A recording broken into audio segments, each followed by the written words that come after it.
There's an invisible giant monster on the loose. It's barreling through intergalactic space, fast enough to travel from Earth to the Moon in 14 minutes. But don't worry, luckily this beast is very, very far away.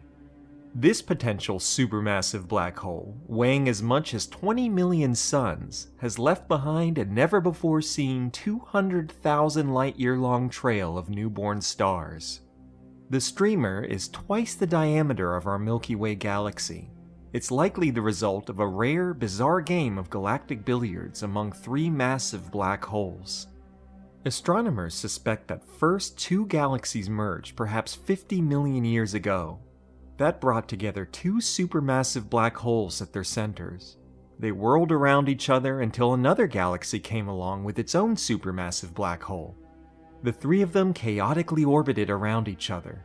This unstable configuration couldn't last, and eventually one of them was violently flung out of the host galaxy. Rather than gobbling up stars ahead of it, this speedy black hole is plowing into gas in front of it to trigger new star formation along a narrow corridor. The next step is to do follow-up observations with NASA's James Webb Space Telescope and the Chandra X-ray Observatory.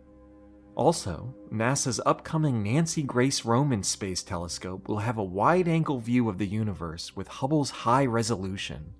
As a survey telescope, the Roman observations might find more of these rare and improbable events elsewhere in the universe.